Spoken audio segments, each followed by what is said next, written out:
Hey folks, Paul Glossop here from Pure Property Investment. Before you tune into this podcast, I wanted to let you know that my new book, A Surfer's Guide to Property Investing, The Next Wave, has just hit the bookshelves, but I'm giving you the opportunity to grab your own copy for free. So jump onto purepropertyinvestment.com, follow the link, and we will get that into the post to you immediately. Enjoy. This is a Momentum Media production. Welcome to the Pure Property Podcast. Whether you are considering buying your first investment property or reaching property mogul status, we dissect the fundamentals through to large-scale property development and everything in between. G'day, hey going? It's Phil Tarrant, co-host of Pure Property Podcast, and I sit here when I tune into the introduction music there, and I sort of instantly my mind moves towards how am I going to start this, because I don't really think too much about it before it gets going. And it always, particularly with this podcast, the Pure Property Podcast with Paul Glossop, it sort of seems to orientate itself towards where I'm going to start by giving you a hard time. And I got to start with your new book. Oh, that's a nice transition, which I have a copy of. It's that funny, you gave to me last time, but you didn't sign it. And you know how much I like a signed book? Well, you'll get that potentially, depending on how much of a hard time you give me. You know, I appreciate hard time, so the better the jowls. But I can't go anywhere on the interweb without seeing it, and it really annoys me. Well, you might have to turn off social media. I think I might do. You might do. Yeah. When it turns back on, which you will, you'll see it again. And maybe I'll just go old school. We'll get some billboards going, and you should do. Why don't you go back of buses? That's what I want to see. Back of buses.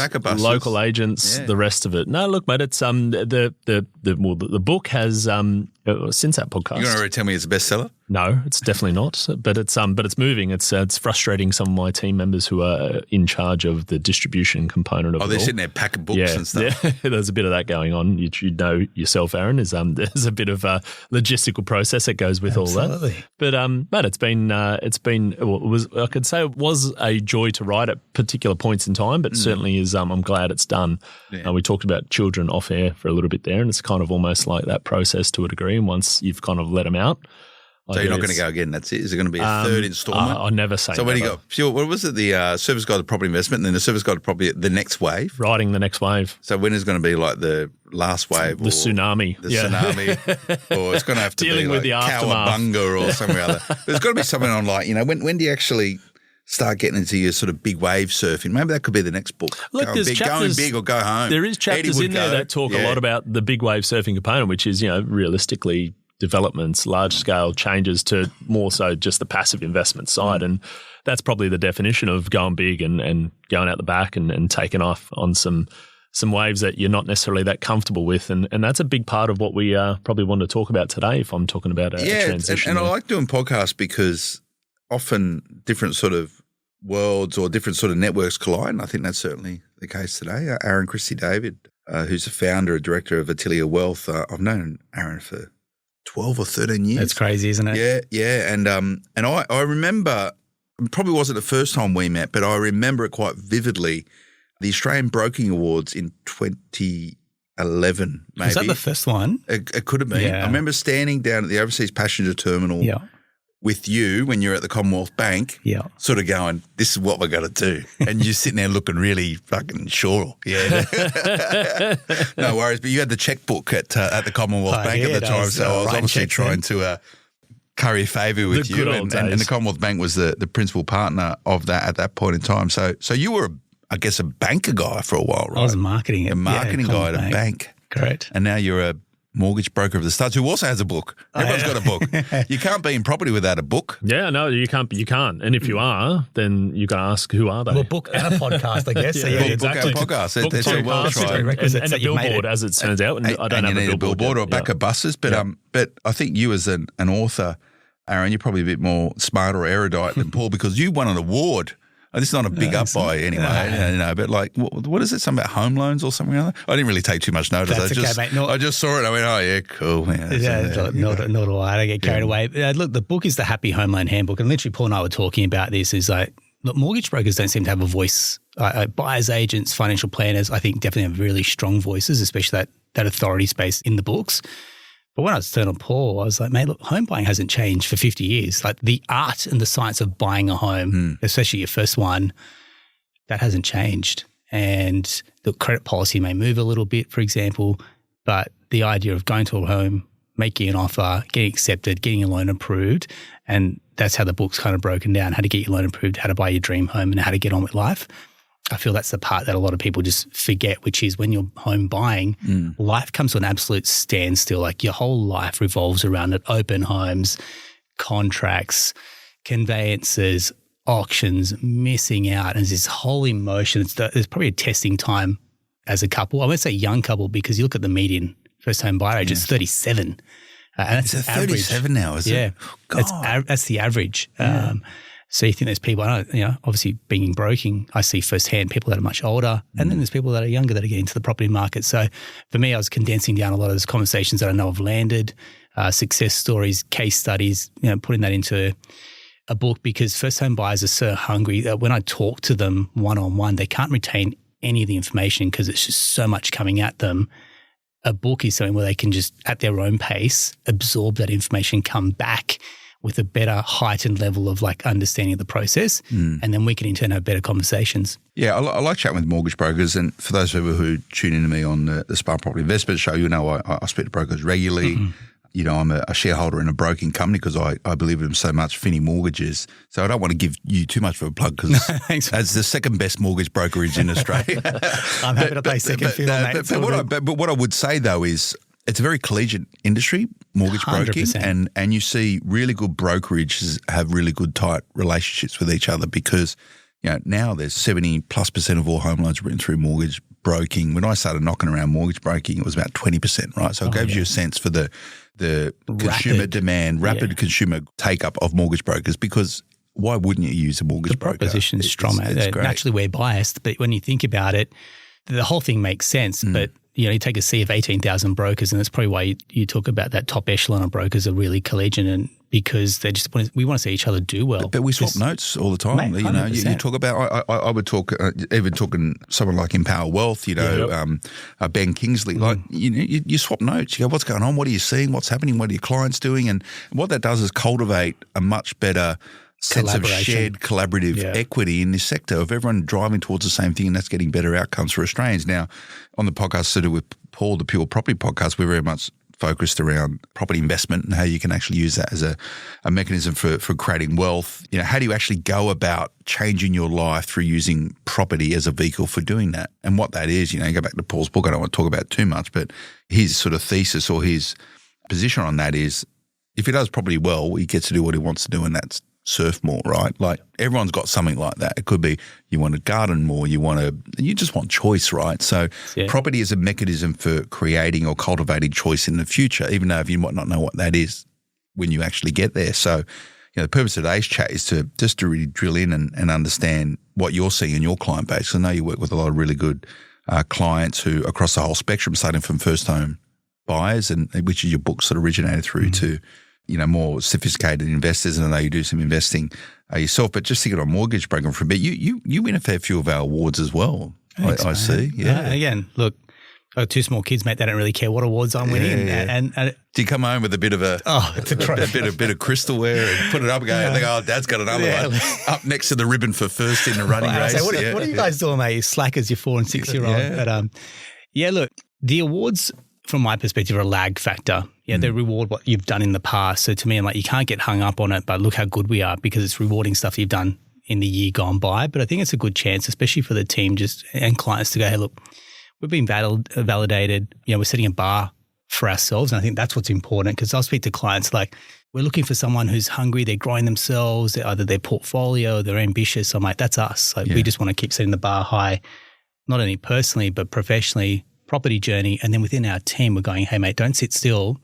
Don't accept the status quo, onwards and upwards. And that to me is where something like that, awards or just some type of external validation really helps to give you just that pat on the back to keep going. So the question is not, are you still enjoying being a broker? I think more the question is, what do you like about being a broker? Because it sounds like there's a bit of an altruistic connection there for you. Yeah, there's so much about it, especially when I get someone they've been told no and you turn that into a yes. Absolutely, that's hands down a real personal satisfaction.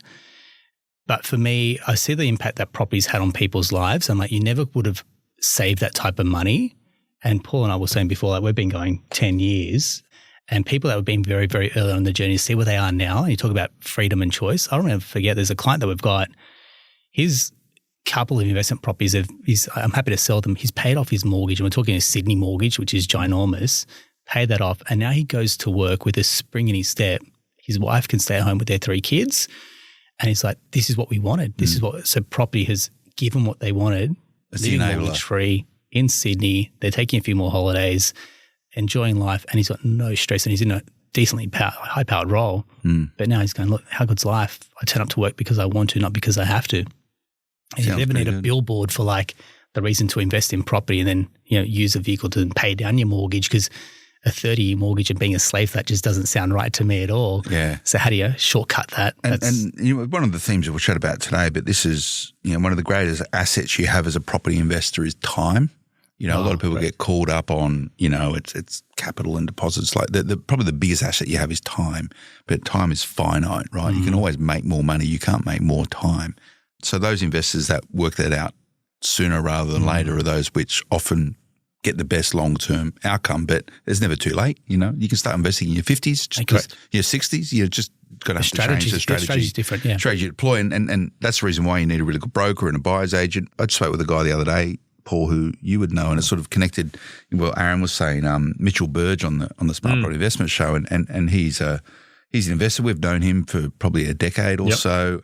He's got I can't remember exactly the numbers, but he's got a great portfolio. He worked out that it's been making him $22,000 a week or so, $22,000 a week for the last 3. It's quite a big portfolio for the last sort of 3 years or so. Since the last time it's ridiculous. It's wild. And he's going, I just can't. He's going, look, it's paper profit. It's not real money. But liquidate today and it's crystallised. Yeah, there's some costs, but it's just going, how do you save that money? You can't. You can't. But back to your point, this story of if you ever want a better example or case study of why you should invest in property and how it could be an enabler, it's that in general. I spoke with James Simon, who was the CEO of Aussie for many years recently, and he's saying the same thing, like he's similar to you, Aaron, like this idea of they started that business on the basis that we want to get Aussies into homes, because if Aussies have the home sorted out and they've got their property and their finances sorted out, everything else is a lot happier. It's intrinsically connected with the health and happiness of most Australians and most Australian families, and I would argue probably the health and happiness of Australia. If Australians are happy with their property, you see it coming up the election now, things are a lot better. That's why you need a mortgage broker. Particularly an award-winning one. Great circle back to the start. So how do you guys know each other? Because I've known you for years. I've known Paul for years. I didn't really know that you guys knew each other pretty well. I'd say Pete did. But have you got the connection there? Because I'm trying to think of where it was. I know there's about 4 or 5. I mean, the connection for me, probably more than anything, which is quite interesting, was we're both probably Westies through and through to a degree. Absolutely. And that sort of led to us being mutually connected to 3 or 4 other business owners at the time as well, who were sort of all starting out in various different spaces within the finance space. This is a decade ago. And I think we were all working with each other for a good period of time because we were starting businesses and starting complementary businesses. It's particularly complementary businesses, but there's always things you learn really quickly. You learn in business how to start, what to do, systems, processes, things to focus on, things that are just a waste of time, where to spend your money, where not. But more particularly, the complementary component of how can you help my clients get to there and vice versa. And there was a good intertwined group. I look back at it, we thought we were busy then, right? The startup phase, and that's where, it's kind of like being a single out of university and starting your first job and just having stress. You spend a week on whether or not the logo was right. Exactly. Pontificating about font size and colours, and you look back and you think, man, I wasted a lot of time. But then you think about starting families, having kids. That's great. And all the other stuff. You're like, man, that levels you up real quick. You know what? I reckon there's another connection here. There's another connection here which goes back probably another 10 years from that. And we're only chatting about it off air. And I think I've got this right. I went to university with your cousin a couple of decades ago, right? Yeah. And I think one of the original, when another mortgage broker we know, very well, a surfing buddy, did a mortgage somehow for someone in your family way back then. The crab dinner that we had at Golden Century, I think, was connected with that, where we went, that was a good referral. You got to give us a crab dinner. I think that's somehow connected. I don't doubt it, because when I look back, it's genuinely the web of he how could have even done connected. a mortgage for your cousin. I think. There you go. Okay. Maybe I've got this completely wrong, but I think I could be right. I'll find out. I think I could be right. But anyway, so you guys professionally known each other for a little while. Yeah, good decade. Works well. This space is so small, mate. You talk about bumping into people at the industry. Our worlds are very small, mate, especially when you get a bit of a reputation or name for yourself. You're like, oh, yeah, I know that broker, or I know that buyer's agent. And so while Sydney or Australia can feel like a big place at times, like the industry is very, very small. And those with a good reputation and sadly those with not a great reputation get known very, very quickly. So you got to live and die by that sword. So hence the reason why you're not doing much work with Paul anymore. I didn't want to say it. Which way does that go? So how do you guys work? You just got common clients? So it's like, how does... Yeah, well, that's sort of where it all started, is that we had, it's kind of like a fulfillment order scenario. If you picture ordering something by an e-commerce store from Amazon, where you have a client particularly who comes, typically they come to me at Pure Property Investment saying, okay, look, I'm thinking about investing in property, and our job first and foremost is understand their position, set a strategy. Part of a strategy always comes back to finance, borrowing capacity, structures of loans, etc. And then before we talk about which property, where, what and how, that fulfillment of finance had to happen. So early stages and for a very long period of time, and still to this day, my role was to then, okay, well, how do we facilitate that finance in the best way possible? Now, I'm not a mortgage broker. I don't want to start to dabble in what I think. I have an idea, but I also want to also make sure that is validated. And that's where a recommendation to Aaron and his team at Atelier, initially, that's where that connection started.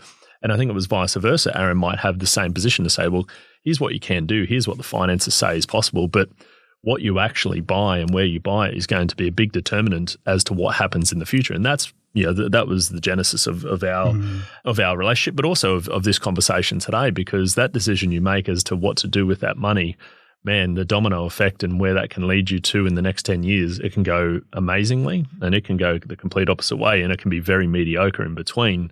And I think that's where our commonality between each other is that we found, okay, look, you probably need an expert opinion here before you go and make that decision. Even if you don't use them, I like to always say, get an opinion. Get an opinion of someone who has genuinely no interest in what you do with that money, or genuinely no interest in where or what you buy. But ideally, we want to make sure that there's not going to be a mistake made there. And then we ended up sharing literally dozens and dozens and dozens of clients over the journey. And out of that now, 10 years later, we've got literally dozens and dozens and dozens of stories of where people started and where they got to. Isn't it amazing? Yeah. And then you've got the other side of the ledger of people who we did speak to, said, here's what you can do, and potentially have unfortunately probably taken other decisions or done nothing in some cases. Done nothing is probably the ones where I'd literally have someone on my team and they look through our old list clients. I'm like, they start mentioning names. I'm like, I spoke to them. And then you go back through the notes. And that's what we talked about. And that's what really we want to get to today is kind of, what are the traits of genuine property millionaires, and what are the traits of people who have actually gone from that first conversation and have actually now led to your example earlier, Aaron, of actually now living a life of choice. And we're only talking 10 years. 10 years in property is a relatively short period of time, but you extrapolate that to 15, 20, 25 years. I don't know how happy I am with the term of a property millionaire, because pretty much anyone in property these days eventually... Well, a property millionaire is $1 million in my definition of net equity. Yeah, is probably where I refer to. It's not have $1 million in assets. It means nothing. I know it's a vague question, but how many of them do you sort of have a relationship with in your business? Property millionaires? They would have $1 million in equity. Like, is it the norm? Because probably I would assume that if you're using a buyer's agent or, you're dialed into a really good broker, you're probably a little bit more focused and driven, and therefore you would see more than what would be reflected in the general population. If I use numbers, I know we've probably worked on over 2,000 acquisitions in 10 years' time, and out of 2,000 acquisitions, we've probably worked with probably about 1,500 individual buyers. Out of that time, if I look at it now, obviously as time progresses, those people, that more and more of them become. I would probably say that a good quarter of our investor cohort are technically property millionaires on paper right now. Now, that usually is always going to be a direct result in how long they've bought for, how active they've been throughout the journey, and also still holding to this day. That's, for me, usually comes down to time. But I would say a good quarter of active property investors that we work with go, and this is not talking about people who have had property prior to coming to us, but that's starting from the first purchase, potentially with 100% debt against that property, whether they've taken equity from a principal place residence or potentially used cash or whatever it might be, but gone from that to then actually technically having $1 million in net equity in their asset base. That's probably where it comes down to. It's always really difficult to talk about property because what you see in social media is typically people's chapter 7 or 8 or chapter 10, whereas what we're talking about is most people, everyone starts at the chapter 1, right? Yeah. Where, so property investment and the product of property investment is directly correlates to time, right? So you can paint a picture at any point in time and just go, look at all these property millionaires, right? Well, they had to start somewhere where they weren't. So, that's why I asked the question about give me a sense of your cohort, right? So there's an argument to say all those people who are a client of yours today will be a property millionaire in the future because if they hold onto the property. And this is what we're trying to give here is that the clues as to everyone has an aspirational position. And for most people, that's different, right? Like having $1 million in net equity is not necessarily an aspiration for a lot of property investors, but it might be that I want to have a certain amount of income to then give me the choice of whatever I want to do at a particular point in time. But I think to your point, Phil, and we were actually just watching an ABC article on another buyer's agent colleague who we know well and has been in the game for a long time, and not only as a very good buyer's agent, but also as a prolific property investor. Yeah.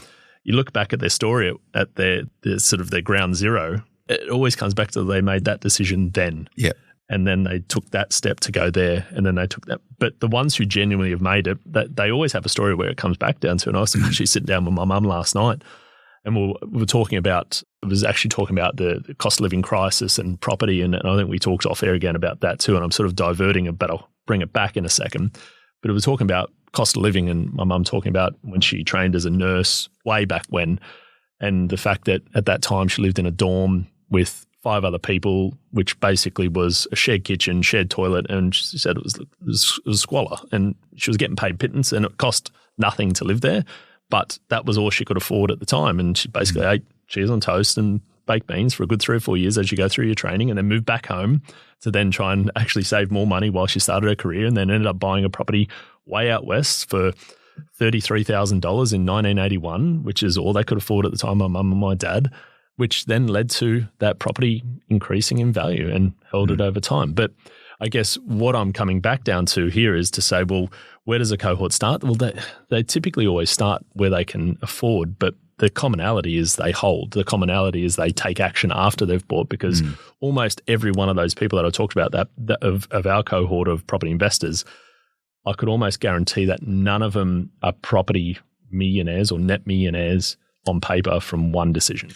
So again, most of the narrative or commentary around how to be successful in property is based on the mechanics of it. And I'd say there's 2 parts to the balance sheet and in your equity in your balance sheet. One is the mechanical aspects of it, the final aspects of it, and then there's the intangible or softer aspects of it, and that is mindset, decision-making capabilities. So I want to concentrate on the latter rather than the former, because you probably see it as well. So let's get beyond how to work LVR strategies and your income and all that sort of stuff. That's all a big part of it and super relevant. But to your point, you get these people come back and what'd you end up doing? You've spoken about this 10 years. You're still going to do something. You've missed 10 years and time being one of the greatest assets you have. So on this side of the ledger, which is the intangibles or the soft skills around property investment, what do you see the best guys do, Aaron? I say the property market rewards action takers and decision makers. I say that consistently because it does. And so the property market rewards action takers and decision makers. Okay. So you can have all the resources, you can have the best laid out loan strategy, you can have the best laid out property strategy. Make a shitload of money. Mate, if you do nothing, you get those results. So, and it's funny, when I talk to our higher income earners, they don't pull the trigger as often as you think they would. And it's a little bit of complacency. And I've got a real call to arms around, strong income earners, because they think they're a little bit bulletproof. Whereas probably they're more vulnerable than some of my lower income earners. And I'll tell you why. It's because those roles that they get are highly specialized and they're not easy to come by. So when you start earning, 200, 300, 400 grand plus, they don't think that they need to invest in property and buy, 500K properties because it's below them. They've got a lifestyle to live. And I'm imploring them to buy properties because that is their get out of jail free card. If the CEO comes in and makes their team or their role redundant, and it's very hard to then find a role without being out, and then they lose income because they're out of the workforce. Whereas when you're earning, with all due respect, when you're earning 60, 80, 90K, for example, you can potentially find another role fairly quickly at that end of town if you've got the right skills and the right attitude. But they're the ones that are more hungrier because they know that their income's capped at some point as well. So they've got to then find another source of income, i.e. invest in property, because their incomes won't be doing such heavy lifting, say, compared to a 200K income earner. Yeah, it's really well put. And a lot of these people, they get to a particular age and they get the tap on the shoulder and saying, thanks for your service. Absolutely. You're too expensive now. We'll get someone younger in, and they end up normally becoming a consultant somewhere or retire early, right? Yeah. So, you don't want to be planning for that, but you've got to be conscious and be prepared for it because it's inevitable for most. And at that point, mate, they've bled for their company. So they've usually parked their own personal ambitions aside and career ambitions have taken over, or family at that point, right? Kids are in private schools, do your obligatory holidays overseas, for example, got a lifestyle in terms of like cars and everything. So there's a lot going out, and an outward appearance, it's like, look at the home, look at the renos, and the clothes get more expensive. Whereas, and I live and breathe this, which is as my income has gone up, my lifestyle has got far more modest. And to me, it's a deliberate showing that I'm like, mate, my money's going into where you can't see it, which is into property. The car is getting worse as I earn more. And it's my way, it's my walking billboard to go, hey, mate, when others are zigging, you got to zag. And I'm putting my money where my mouth is. And it may be a very small cohort that I can preach that to, but the impact and the ripple effect starts to get bigger and stronger where people take notice of that as well. Do people like you talking with them about those things, or is there a reluctance from them? Like, this guy, mate, what do you know? Yeah, but here's what I say. In 10 years' time, you'll be coming to me asking me how we did it. Yeah. And I'm telling you while we're on the journey, this is how we're doing it. So don't come to me in 10 years' time because I'll probably want to work less at that point. So I'm telling you now, as I'm going through this journey, this is what we're doing. This is how we're doing it. I'm very open about my journey and our journey with Bernadette and our kids. I'm telling you, because in 10 years' time, when you come knocking going, how did you do it? I want that. I'm sorry, mate. I'm kicking my feet up and I'm enjoying the fruits of my labor, financial choice where I'm spending more time with my kids, and I'm doing that already. But I'm spending even more time at that point. I'm going to be working less and training my team up behind the scenes. So it's a message that will resonate with people that are ready. And you talked about mindset. People have to be willing and wanting to receive that message in order to do something with it. You see a lot of people, they see the result of people's hard work and decision making, and they want that. But what I found over many years chatting with property investors, a lot, if not most, of people aren't wired to do the decision making that needs to take place and be accountable to themselves in order to accelerate or propagate a good outcome in property. And by what I mean with that is a lot of people, there's a reason why only a handful of Australians really become wealthy through property. They're driven, they're focused, they do it really well. A lot of people like the idea of it, but they're not able to hold themselves accountable to do it. So they try and offset or outsource that, and that's good. That's what I do. But you still got to be accountable to yourself to make the decisions with the people who you choose to help you on this journey. Yeah. And I make sure when I speak to my broker and accountant and buyer's agent and stuff, I make them hold me accountable to it. Because I go, this is what I want, get it done. They go, all right, we'll do that. I'm paying them money to do it largely. They'll hold me accountable to it. A lot of people don't like that accountability. The direction's coming from you. Whereas if they ring you and go, hey, Phil, hey, you know what, you can buy that next investment property, like, yeah, good on you. Are you trying to sell me? And so automatically this like they're on the radar going, is this bloke trying to sell me another loan or another investment property from Paul, for example? It's like, actually, we're holding ourselves to account that you said that you want to go and buy 5 properties. We're delivering on this brief that you said to us 3 years ago. I want 5 properties at X portfolio value. We're honouring that. That's not a sales approach. This is us. Yeah, that's what you've engaged us. You've told me this is what you want. Yeah, We've strategically. You've got to be comfortable being held accountable. A lot of people aren't. This is it, and this is where you talk about the ones that have gone on to achieve, really strong portfolios. It's a two-way street. So the amount of times like, I haven't heard from my broker. Have you called your broker? Yeah. Give them a call. Have you heard from your accountant? Mate, give them a call. Every good professional is busy. Get back on their radar. That level of ownership, and we'll see this all the way through. And certainly it's not a rant. But you go, oh, mate, now I've got to go get independent legal advice because I'm buying through a trust or, self-managed if I'm going to get it set up and new company. I'm like, boo-hoo, mate. Like you're buying your 5th investment property. Yeah. But these type of pressures are a real privilege. They're reserved for people in the top 1% of the property game. Take it, own it, get it done. And I think that's probably where we need to, like, if we want to really get these results, we've really got to get under the skin of some people and go, how bad do you want it? Because you'll come back in a few years' time and I had the ability to do it, but you never pulled the trigger. You don't get the results. There's so many excuse merchants out there, right? It's like, oh, interest rates are too high, or the economy's not right, or the property market's too hot at the moment. I'm waiting for this. I'm like, everyone's waiting for something largely. This is another mindset thing. Absolutely. You've got to be able to make your decisions within the bubble of your strategy rather than the collective bubble of what's all going on around you, right? And a lot of people really struggle to dissect the two things. I think most people struggle to dissect the two. People look for reasons why not to do it rather than to do it. Yeah. And that again is a huge mindset thing, right? It's funny because we're just talking about, you talked about potentially high income earners being very guilty of this a lot, of being those non-action takers and non-decision makers or pragmatists for the wrong reasons a lot of the time as well. And I can think of a client that we share and we've shared since day dot, and it sort of brought that to mind, who's an executive in pharmaceuticals and has danced around different roles, gone overseas, stayed here. And I think we've built together with him, you and I and our teams, probably a portfolio of, I'd have to assume it's probably a dozen or maybe 8 to 10 properties now over time. And I think he just upgraded to what is to be probably his retirement home.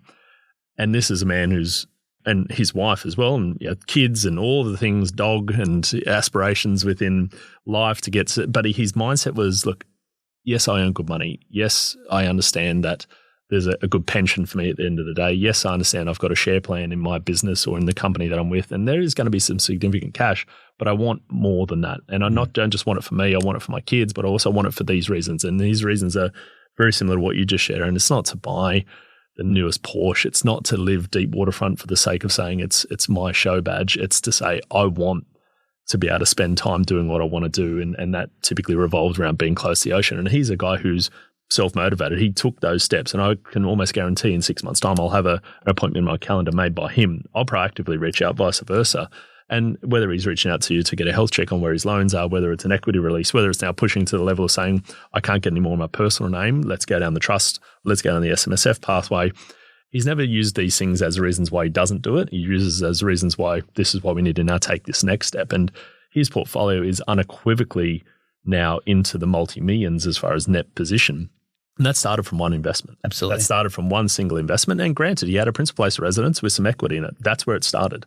And that was basically 10 years ago, and now has properties in Brisbane, in Hobart, in Sydney, and I believe in WA, and potentially coming to soon to be in the Melbourne market as well. And, this is a multifaceted, diverse portfolio that started with one single purchase of a property that was circa $300,000 or $400,000 and has now led to a portfolio that's probably worth in excess of $5 million. And we're talking 10 years, less than 10 years. Less than 10 years, manage the cash flows. And yes, his income allowed him to borrow, but I tell you what, he could have sat, and I've got very, very similar, more clients who sit on the other side of the ledger who are on very similar incomes who say, I might just buy one to help me in retirement. Yeah, one is not going to change the game in retirement, that's for sure. That is the crux of it, is that one property will not do anywhere near the level of heavy lifting. I think you're kidding yourself. You think you're going to buy one or two investment properties and have a very comfortable retirement, unless they doing some insane heavy lifting from a growth perspective. And that's what we're imploring people to go. It's not buying quantity for the sake of it. You buy quality every day of the week. But that's what a portfolio is. A portfolio isn't one or two, and that's unfortunate. It's a general statistic. What is it? 92% of investors, one or two properties. I think we'll definitely see that number nudge up. The prevalence of buyers agents, sophisticated now tools that have become mainstream like trusts and SMSFs as well. I think we'll see that number definitely increase. But even then, we're talking about super investors. I think super investors are called 20 plus properties, but then you've got this echelon of 100 plus properties as well. And I think they were reserved for, private bank, ultra high net worth clients. And now, you know what, with the right team and the right strategy and the right heart and mindset, that is achievable for some people that never would have had that level of property ownership in their bloodline before. You got to be hyper focused though to do that. Like that doesn't happen by accident. Yeah, you're signing up for constantly just signing up loan documents. Absolutely, absolutely. Yeah. But again, you need to be one of those action takers and decision makers. Imagine their kids or their grandkids, beneficiaries of that. That's intergenerational. We see these stories now in City. I think there was properties getting like Ultimo way where one family sort of owns 30 or 40 properties there. They bought them like years, like generations ago for nothing when no one wanted to live there. And now they've got like, it's set whole families up, Absolutely. like just with just rivers of money, like ridiculous. Endless amounts of money, right? Because at some point in time, someone did something, you know. And they held. And then they replicated when they could, and they just thought, and they probably did without a lot, right? Like, you know, they probably weren't having the fancy lifestyles, and you know, I live a pretty thrifty life. You know, I don't really buy fancy stuff, you know, because I don't need to, don't want to. But you see a lot of people, they blow all their dough, to your point, on, you know, overseas holidays and lifestyle type stuff. Which, if that's what you want to do, that's cool, you know. And I always come back to the point. That's cool. You can do. That's what you can do it, right? It's hard to have both sometimes, you know, but most people want both without having to sometimes do the effort. Do you know what I think's a real tragedy here? And we've both worked corporate, right? I see people that are like senior level managers. I'm like, some of your direct reports that are earning far less than you are actually wealthier than you. Hands down. And you're slaving away. And I call this sweat equity versus property equity. They are earning more than you, their wealth is more than you, but you're busting your chops, working long hours, never seeing your family, and someone's sailing past you because they've bought property, and they're literally not having to roll their sleeves up and work the long hours that you're doing, being a slave to emails and meetings and, you know, skipping lunch because you're super busy and not seeing your kids. That's what property can do. Like, you can earn more than your boss or your boss's boss by buying property. And you're walking around in jeans and not having to walk around with like cufflinks and ties and go traveling and staying at hotels and traveling for work. That's what I'm saying. If you want to do that and you've got a gift for corporate and you want to earn, that's your way to earn and it's your self-worth, absolutely do it. But then put that income to work. Yeah. But the thing is, if you go down that corporate pathway and earn big bucks, which is cool, you got to remember, for every dollar you make, the tax man's got his hand out for a good chunk of it, right? Whereas nearly half of it. You know, whereas if you invest in that, and probably there's taxes connected with transacting on property, but as a wealth creation tool, you know, it can be an enabler for a more tax effective outcome along the way, negative gearing and all that sort of stuff. And you're gonna have to pay some tax on the way out when you choose to liquidate or realise it at some point. But that's a success fee though. Yeah, that's a success fee, right? Like, you better off. It's the quiet hand of property, which is the enabler of wealth creation for many people. Why? There's a lot of people wealthier than their bosses. Correct. Mate, it's funny. I brought that up. It brought me to my mind as we're going through this, which was a client of mine who, again, I've been working with for a good decade. And I distinctly remembered when we were having conversations a good 10 years ago, he had a property. He had bought his home with his wife in Linfield at the time. They had a bit of equity. They started their journey, bought a large block in St Mary's, and then that essentially perpetuated to a number of properties. And I bring it up all the time. I've actually had him on my podcast prior, and I'm trying to bring it up here because what I share with him now, and I won't be able to see it for the viewers, and I'll probably show everyone at some stage, but the reality now that led to multiple decisions being made and property. This guy loves fishing. He's 50 years old. His wife's still working, but he was corporate. He was in a tier one construction company. He was mid to senior management and hated his job, did what he did to get an outcome to borrow money. And to your point, he basically said, I don't want to be my boss, and definitely don't want to be my boss's boss. There's a big paycheck attached to it, but I dislike what I do. I dislike the hours I put in, and I do not want to be here longer than I need to be. I understand what it's enabling me to do, but I get this money and I put it over here. And that was our strategy. And the strategy was within 10 years to get out of it. He's out. His wife's still working because she loves what she does. She's in the podiatry space, and I think she's got her own small practice.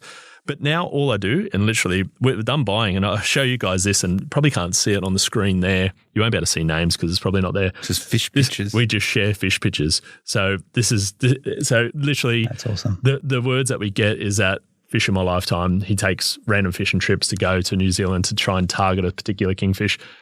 That's all we do now. We do catch up to review the portfolio. We're not buying anymore. He sold a few recently to just pay down and just income. Again, his lifestyle, he lives in a nice house. He doesn't have things that he doesn't want. He doesn't own a boat. He goes and rents when he needs to. He goes and just goes on the charters that he wants to. He loves fishing, lives for fishing, but just doesn't have superfluous expenses. And he had this goal 10 years ago. He had an income. He didn't have an aspiration to want to leapfrog into the next role in corporate. He had all these people overtaking him, but he also, and this is it, ironically, I've now got a couple of his old bosses who he doesn't work for anymore who have actually since engaged us to say, had a chat, caught up with William a couple of months ago, and he's, obviously he's not working, and he's explained how he made his money, and these people are coming here and they're a bit frantic because they're now getting further into their career and they're like, I don't have that long. And I'm like, just come to the realization that I'm in a bit of a pickle here. And I'm like, at least you've come to that realization, because now it's action time. I call it a bit of a Stephen Bradbury effect. I don't know. Like, absolutely. There's those that are working absolutely hard. And this bloke just sails in, and that's what property can do. It is an unfair advantage. I look at people that have invested much longer than me. I'm like, mate, I'm bloody busting my chops here when I started out broking, working insanely long hours. And that's what I say. You take property equity, I bought one, it's done $100,000, I don't know, in about 4 months, right? For me to earn $100,000 or to pull that out of the business, for me to pull $100,000 out, I'd need to probably have an extra team member on. That means I've got to onboard, recruit, whatever, train. Then I've got to manage the cash flow to then eke out $100,000 and then pay tax. It's the quiet hand. It really is the quiet hand. $100,000 is the average. That's the median income. Yeah. Right? So you take a median income that's taken you 3 or 4 months to earn through property growth versus sweat equity. Yeah. Geez, mate. Again, I just don't know what billboard people need to read or see to take action before it's too late. When's too late? Too late is when you're making decisions that are short, they're shortcut. I need to do a development, or I need to do a quick flip. So it's not an age thing necessarily. It's more of a. They're trying to either they're trying to compete. It's like I need to quickly move, or it's like I need to buy 4 properties in 4 months, or something silly like that, where it's like you're not thinking clearly about this.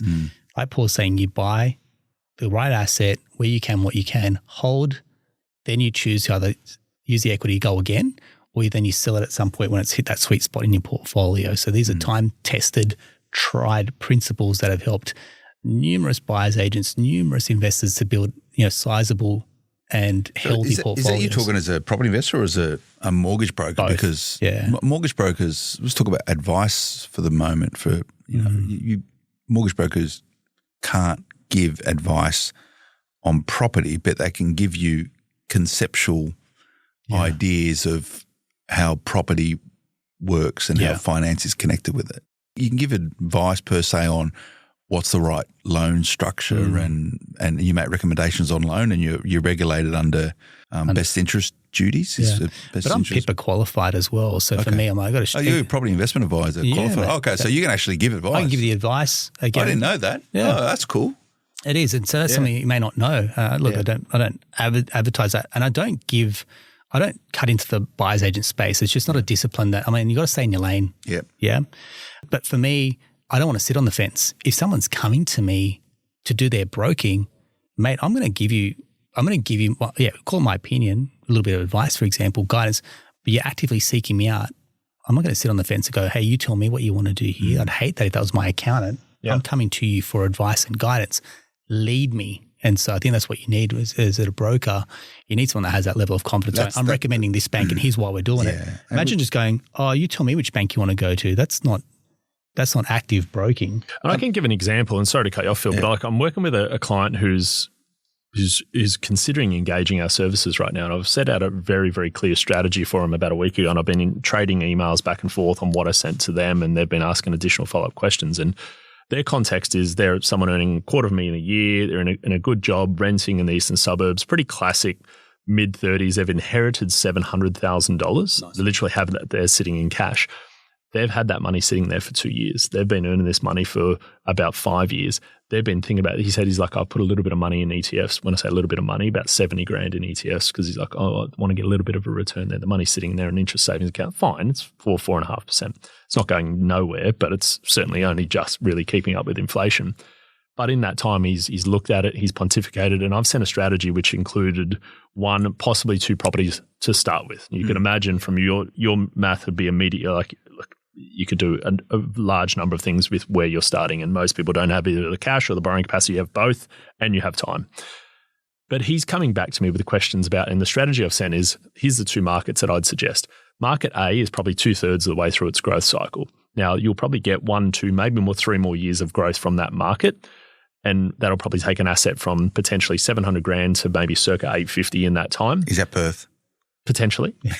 Sounds like it to me. However, or option B is a market that's probably at the very bottom of its cycle and won't see growth, maybe for another 2 or 3, 4 years, but you can bet your bottom dollar that you're not buying in a market that's overinflated. Now, yes, more patience will need to be preserved to actually get to the outcome there.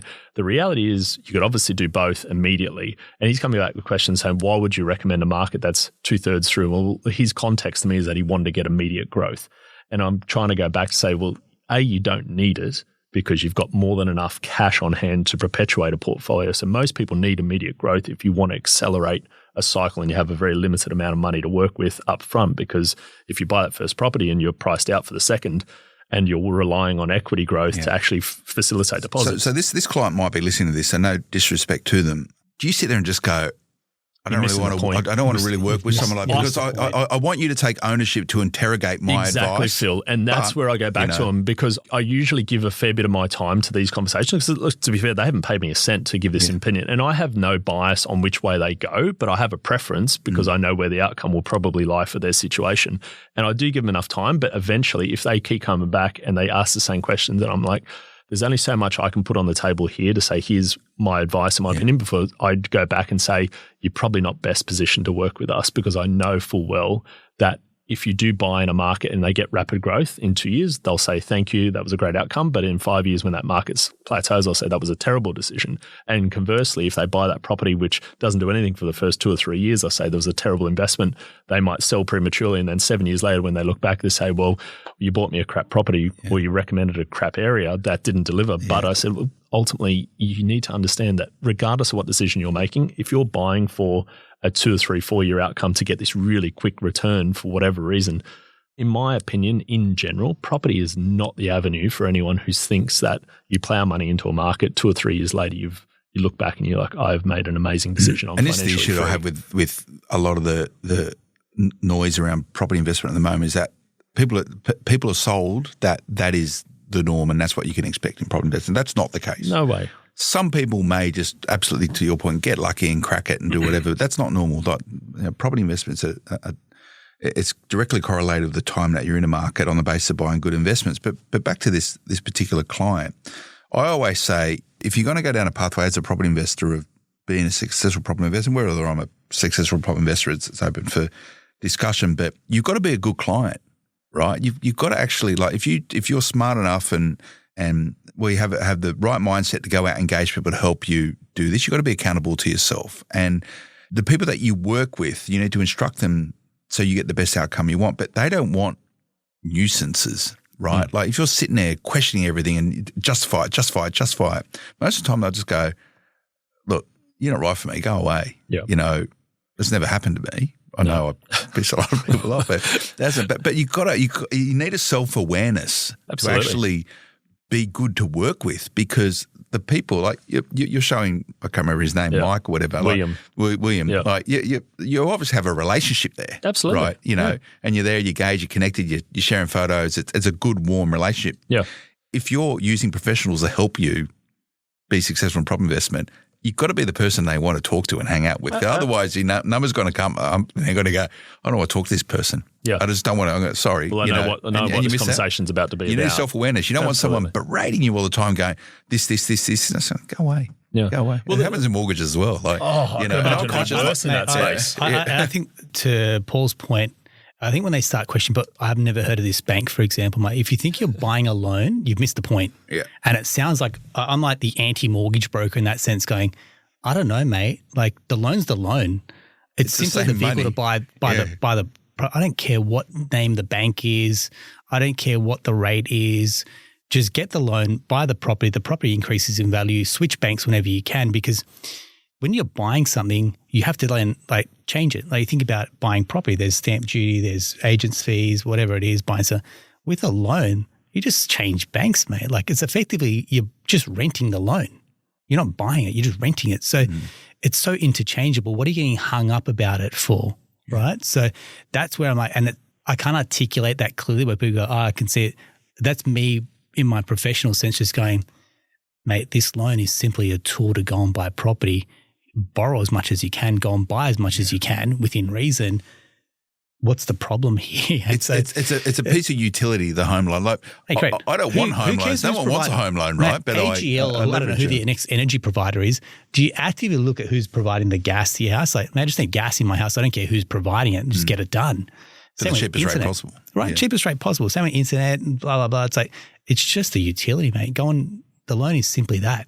So you must get the sort of the inverse of what Paul has in his business. But someone goes, I come to a mortgage broker to get the best rate, but you've recommended this product here with this bank I've never heard of, and the interest rate's so many basis points higher than this one over here I've seen on the internet. Why can't you get me that? Yeah, because they're giving you $200,000 more borrowing capacity. That $200K is going to get you to better buy. Maybe it's another asset, or it's not on a main road. It's an extra bedroom. You don't have to renovate it. Yeah. It's got better specs, for example, better aspect. There's all the reasons why. And so to take at that point in time is when you go, this person doesn't get it. I'm not going to service them as a client because it's just too hard. And that's the challenge. And I can't save the world through mortgages, right? For me, I'm like, I can only work people that are subscribed to our philosophy. The philosophy is buy property. The loan is simply the vehicle or the tool to do that. And if you subscribe to that, we're going to get on just fine. Now, stress test me, ask the questions why we're going this bank specifically for a policy, whether you've just got your ABN registered or you've just started a new role and you're on probation. Yeah, we're driven within the confines of bank policy, for example, your bonuses or commissions or whatever it's got to your scenario, your situation. But when you're an investor and you're just trying to pull the lever on like, let's go acquisition, and maybe it's speed. You want to move on an opportunity pretty quickly. Or the other one is valuations. It's like, hey, mate, that bank's valued your property up 150 grand better than the next one. Like, strip that equity. Let's go again. Who cares about the rate? And the fact is, once you release the equity, it's sitting there fully offset. So the rate is actually irrelevant at that point because you're making zero repayment. Yeah. And this is such new concepts for some people going through it, they've been conditioned so much that you're buying a loan on a rate that it's to shift that. That's years of marketing drummed into them from banks. For me to swan in and go, don't worry about it. It sounds a little bit rich. And I can only work with so many people at that point to go, they've bought into our philosophy. Hence why you wrote a book, mate. Hence why I wrote a book. And hence why a happy home loan. Yeah. Are home loans happy? I didn't know they had a personality. They can Mate, be. I'll tell you why they're happy. And this is I want miserable home loans. Yours would be. That's the Aussie, I think, spirit in us going, oh, man, bloody got to go to pay the bank, owns my own home.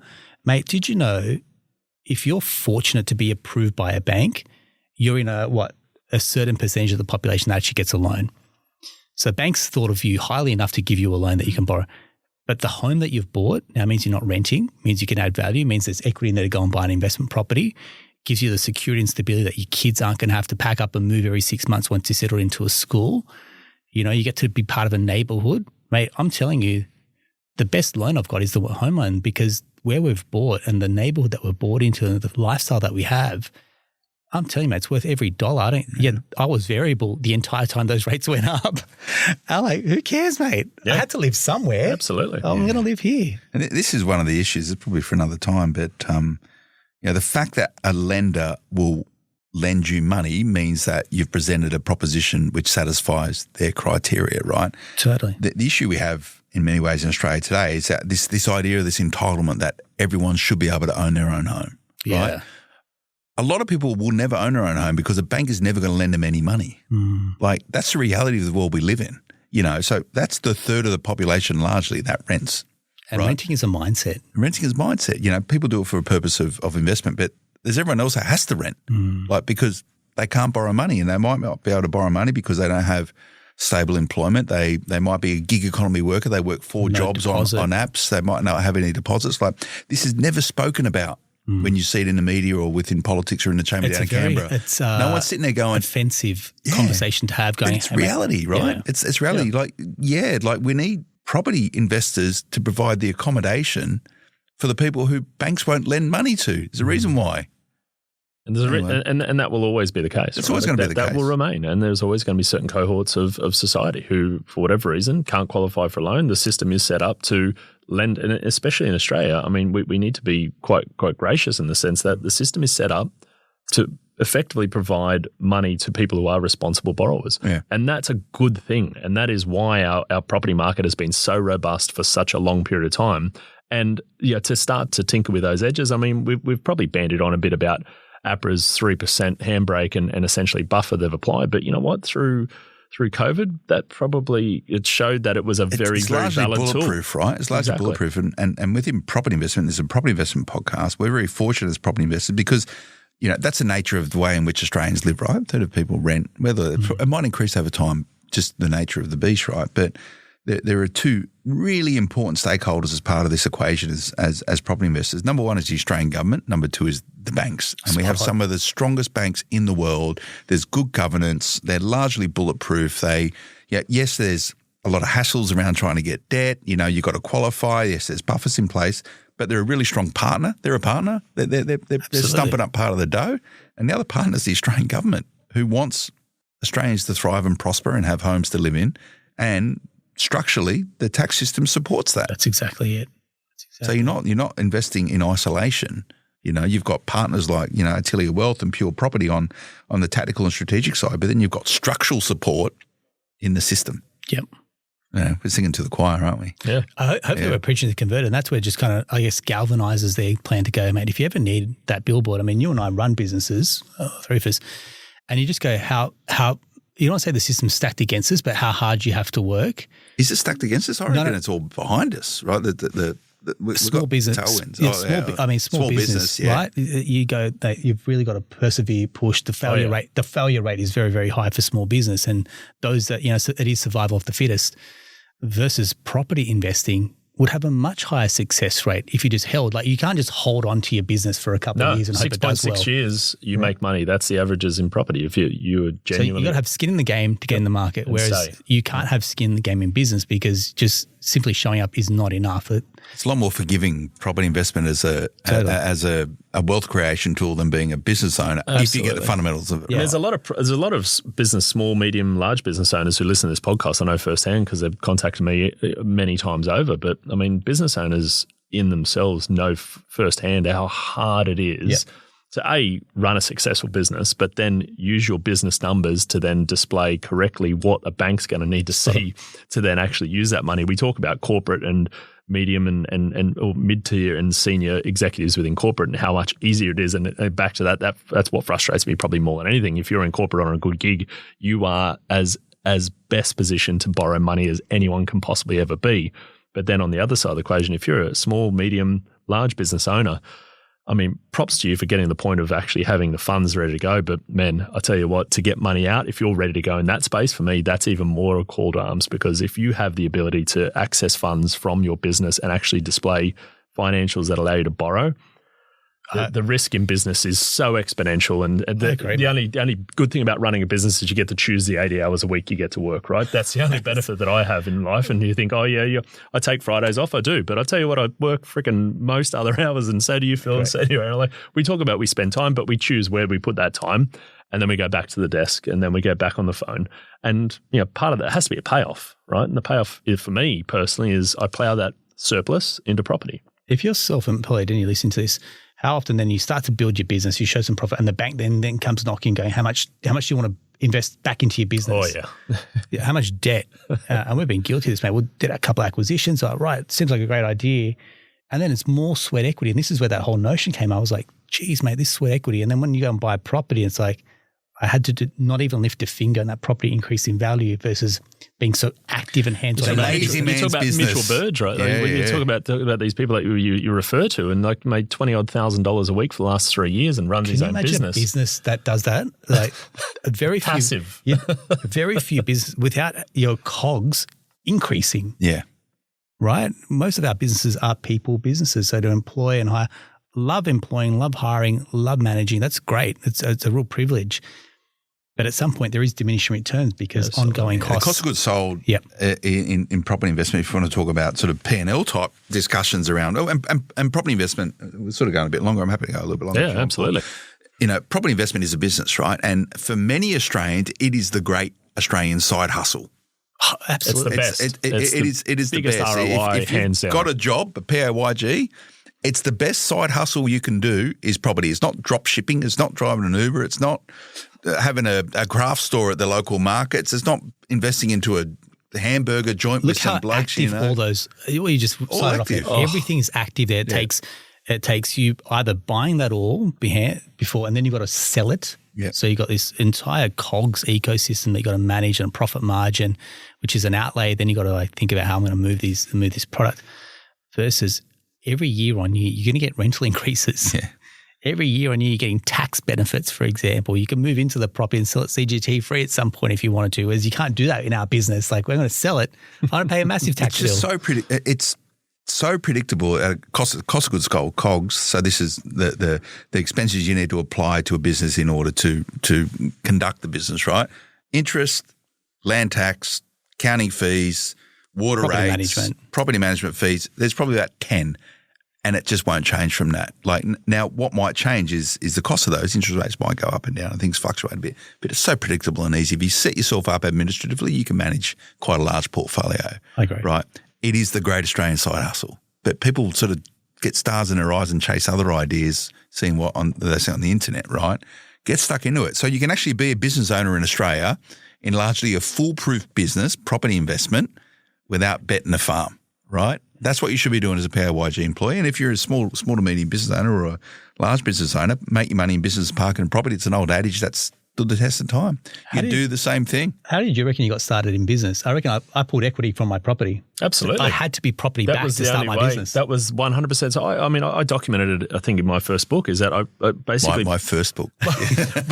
but in all honesty, I know I spent 7 or 8 years in corporate building my own property portfolio, and I got to the point where I did one big equity extraction because I wanted a buttress to say, and I wasn't going to, my mind, I wasn't going to fail, but I'm like, well, you know what? I need money to fulfill life, because starting a business, I can guarantee anyone out there, it's very rare you start a business that's immediately profitable. You have all kinds of stresses, fear of no one picking up the phone, fear of nothing happening tomorrow.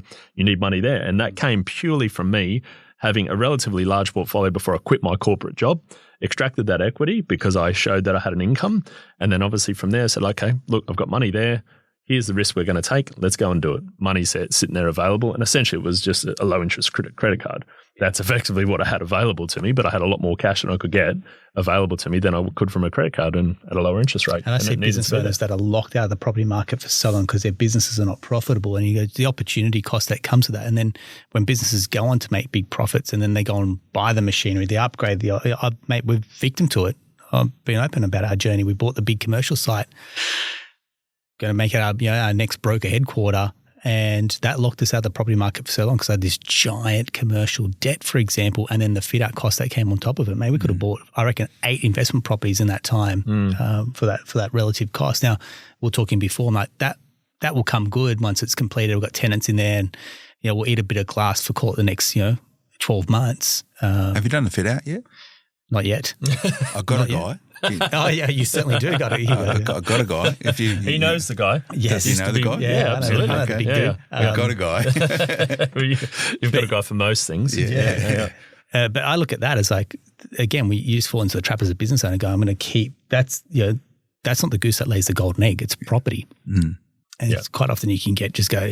Right, the banker's going to come back to you. You're doing pretty well in business, and does your bank call you up trying to get you to take on debt products? Do they?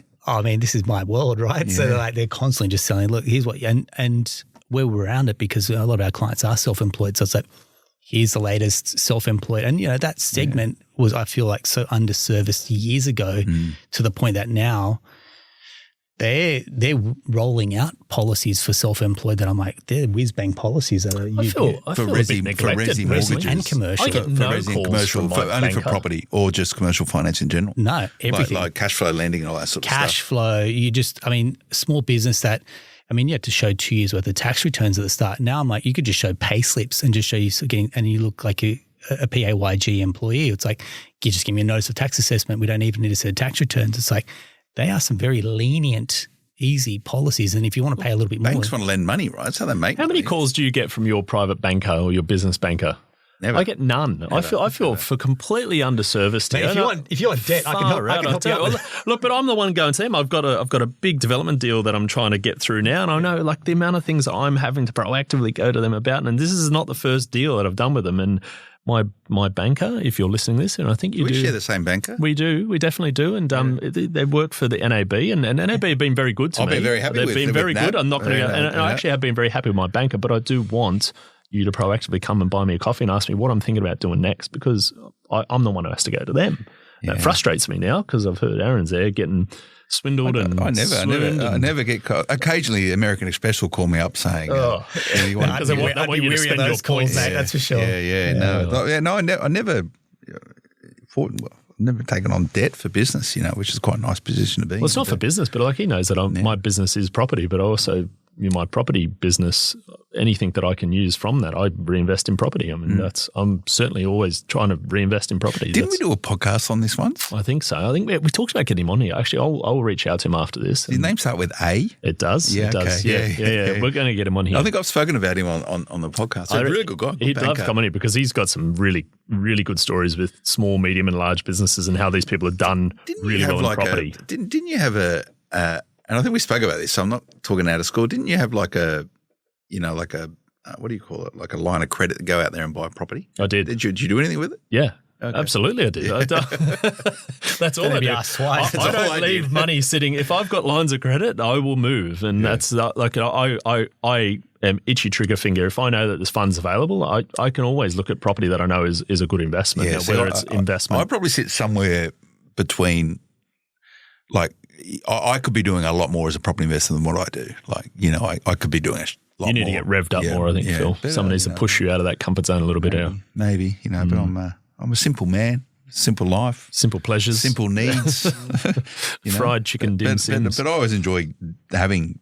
A lot of people go, oh, Phil, who do you talk to about property and stuff? I'm in such a fortunate position. I get to speak to people all the time about property, and it's such a great realignment tool for me, and I get every day a little knock and nudge in the right direction where I just go, I'm not really doing enough, and I'm doing a lot, right? You guys, know me pretty well. I've got enough, but it's a really nice thing to do is just to have that knock and alignment each time, and I get that because of what I do for a living, but there's no reason why you can't have that as any property investor, capitalising on the great Australian side hustle, because if you surround yourself with the right partners and the right advisors, they'll do that knocking and nudging for you to keep you on track if you accountable yourself. And that's very much about what today's conversation was. I would round it out. I know you were sort of open with it, Aaron, and that you explained, and it sounds like you've gone through a lot of different journeys within one over the last 10 years, right? From a property investor to a brokerage owner, building a business, scaling it, making some decisions that mean that you've scaled it back, scaled it forward, and oscillated a lot in between. But you're sort of looking at it now to say,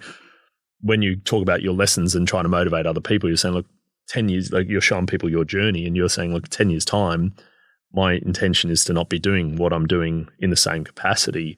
What does that look like for you? So I know this is probably more of a personal question, but I'm curious to know, when we've talked about our own personal journeys, and I think the reason why we still talk to each other on a regular basis and probably share these conversations really easy is I think we've probably got general similar philosophies in life. But so 10 years' time, you've mentioned it's not about upgrading life. It's actually about trying to keep it modest to then get to the point of spending time doing X. But what is that, if you were to crystallize into a few things to say, here's where I'd like to work towards, or here's what I am, yourself and Bernie working towards, what are some of those major things? I mean, we're very clear. We've got 10-year plan. So the business, when we started, 10-year plan, here's where we are. So I feel like the last decade is all about being business building. Yep. The business then gives us the income to then get the lifestyle that we require. The lifestyle that we require, then let's just put that into assets. Assets will then give us the ability to generate income. The income will then give us choices. That's how we've kind of worked out our wheel of wealth, if you call it that. People listen to that, rewind that, and listen to that again. Yeah. That little 30-second I'll tell you why, because most people use their income to go and buy toys like cars and stuff like that. I'm like, no, put your income to income producing assets and then enjoy the fruits of labor from those assets. So to me, within that next 10-year period, I mean, I'll take my long service leave, even though I'm a business owner. I'll take that. We'd love to take our family and spend some time in Europe. I'd love to do the Ashes for 2027. So long service leave.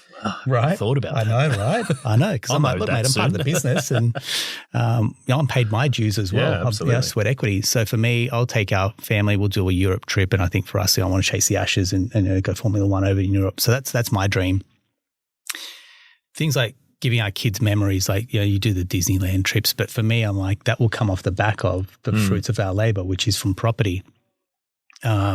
Building my team up. So, a good couple of brokers. I don't need quantity in the team. I've got quality. building them up. And the team are all buying property because I'm like, don't ask me for a pay rise. Go and buy property and build your wealth that way. Yep. Yeah.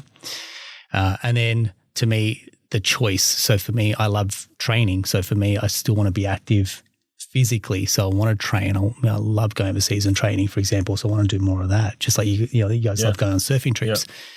And so what happens is where I feel a lot of my friends in my network will have to be working longer hours because private school fees or lifestyle, that'll ramp up in the next 10 years as we're into our 40s, getting to our 50s. I'll go the other way. And yeah, look, would I like to buy a nice car? Sure. Sometimes I think the idea of actually being able to do it is better than actually doing it. I'll say this because I turned 40, bought a really nice watch, for example. I was like, that would be, and now I don't even wear it. I wear a wearable Fitbit type thing, And I think that was a really good lesson for me to learn, which is the material stuff for me doesn't count anymore. Yeah, awesome. I went on holidays and I bought literally all my clothes from Best and Less or Big W. I was like, mate, I don't care. The holiday to me was like, that was where the money was going. The joy on my kids' faces, the connection that I had with Bernie, the meals that we could enjoy. Yeah. We flew economy. I'm like, there's no bells and whistles. It's the time that we're spending together. And I feel like people miss that boat, which is they're so engrossed in like, it's got to be like first class or it's got to be like the U-Butte location or the couple's trip to the Maldives. I'm like, Bernie, my best trip would be somewhere locally where we just get to chill out and enjoy and talk and converse and read a book together separately. And that to me, so I don't know, like people that may resonate with that going, I want the experiences over the luxury tags. Yeah. I feel like that's where my heart is. And sometimes that the easy lifestyle, there's diminishing returns around wealth. Maybe we've earned not a lot and we've earned a little bit more. Yeah. There's diminishing returns around the wealth equals more happiness. And I'm just going, mate, I just want to chill out. I want to enjoy life. I want to live a longer life. I want to live a healthier life. What's the point of having 15 investment properties if you're getting a triple bypass done? Yeah, absolutely, mate. Well said. Very philosophical of you. It is, mate. As I'm getting on in life, I find myself having more deeper, meaningful conversations, Yeah. That's cool. Again, you got to be accountable and responsible to yourself. No one's going to tell you what to do. You can get the right inputs to help you shape your decision making, but only you can really work out how you're going to go. And you got to run your own race, mate. Like if you're trying to buy property and Bernie says it, swing your dingling around and tell everyone, your heart's not in the right place. It actually should be something that's fairly secret and you share that with people that are in your inner circle that actually want to know. I've got a mate he tells so many people. He's probably one of our biggest referrers in our business. He's telling everyone to go and buy property. He's like, did they call you? I'm like, no. He's like, mate, why don't they do it? Why don't they take action? I'm like, dude, they've got to want it for themselves. Yeah. And that's, I guess, it goes right back to the very side of what we're talking about. We can have this great podcast. You can have this great information. You have some great brains around you. But if you do nothing with it, I'm sorry, mate, that's on you. Well said. Well, thanks for coming in, Aaron. Thanks for having us, guys. Appreciate it. And Atelier Wealth, if you like what Aaron's saying, I'm sure it sounds like you're happy to help anyone, mate. So, Mate, we just want good humans. We like probably what you guys are doing. We've got a good client base, but if you're hungry, you're eager, you want the right team and you're a pretty chilled human, but you want some great results, love to work with you. Yeah, cool. You should bring one of your sort of co-clients in at some point. That'd be a good chat. Yeah, we definitely. I could actually bring in the person we were speaking about. I reckon he might be happy to come on at some stage because he's got a great story which will probably resonate for a lot of people who should be doing something and probably aren't doing something, which I might try to make that a mission. So other than telling everyone how good your book is and where to get it from, give me something meaningful to conclude this with.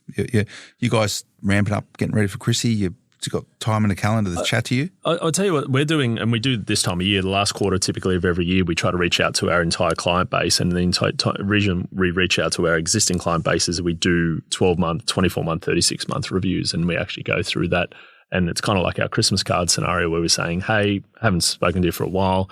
That property we bought at XYZ as part of this strategy. Here's a current valuation on it. Here's probably where we see the difference of equity based on your debt. And we like to be it as Is that your Christmas card? That is our Christmas card, because technically, like every year that passes by, that Christmas card gets a little bit more enjoyable to look at. And it's not coincidence, it's time. But that's typically what we do right now. So my team are actually ramping up. I just had a text message as we've been live on air from one of my buyer's agents who leads this whole process, and we've up to about 1,600 of these Christmas cards we're writing at the moment. It's a lot of work, by the way, but it's a very interesting part, and I guess for an insights for anyone who's listening as to what we do. It's not just buying the property, but it's then what do you do? Because a lot of the time people need that, shit, I didn't realize that the price had increased. And there's some markets that are increasing rapidly. So you're not the Christmas Grinch. We try not to be. That's your job. But that is what we're doing right now. So the last quarter of every year, we spend a lot of time going through that. And really that's to give people a little bit of a, hey, if you aren't thinking about doing it, this is the reason why you should be thinking about doing something with what you've already achieved, and just trying to give people a little bit of kick in the backside. What you should do is send a little elf on a shelf, but make it a little Paul Glossop, and he just sits up there on your mantle all year. How would I move it every day? Just watching That's a lot of elves to move. Just watching you going, yeah, Paul's watching He's me. done nothing. What's he done? I've done nothing. What's he done? Is he done? I'm watching you do nothing. Oh, cool. I like anyway, how do people find you? Purepropertyinvestment.com, 1300 98 5428 is the other way. Yeah, very good. Well, thanks for the time, gents. It's good to chat with people I know pretty well. You sort of get stuck into some good stuff, and you do your own podcast as well, don't you?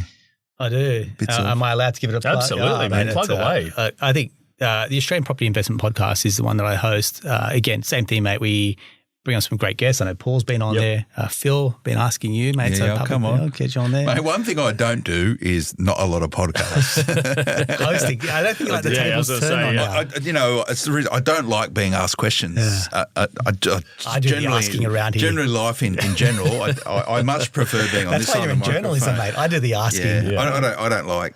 You notice this is his default position always. When someone's asking him a question, very defensive I don't like talking about myself personally. So here's what I say to people like that. It's, hey, mate, you got a story to share. Your story may, just without any tickets on yourself, your story may inspire others. And you've been in this game for quite some time. I remember when you guys were starting your portfolio out. Yeah. Starting out. And I remember you guys like knocking about out west, going out there on weekends and buying. It's crazy. Good fun. Renovating. And everyone was going, are you guys nuts? Yeah. And I remember the start of your journey, even me, I was going, mate, you're physically getting in there and doing some reno work. Yeah, mate, we bloody love it. And get stuck in. Yeah. Yeah, maybe. I don't know.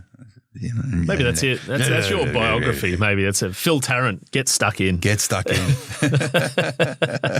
Just get stuck in. Yeah, okay. Well, watch this space, maybe. Thanks for tuning in, everyone. What was that? Australian Property Investment Podcast. Okay, right, good. We'll see you next time. Until then, bye-bye. Yeah. The information featured in this podcast is general in nature and does not take into consideration your financial situation or individual needs and should not be relied upon. Before making any investment, insurance, tax, property, or financial planning decision, you should consult a licensed professional who can advise whether your decision is appropriate for you. Guests appearing on this podcast may have a commercial relationship with the companies mentioned.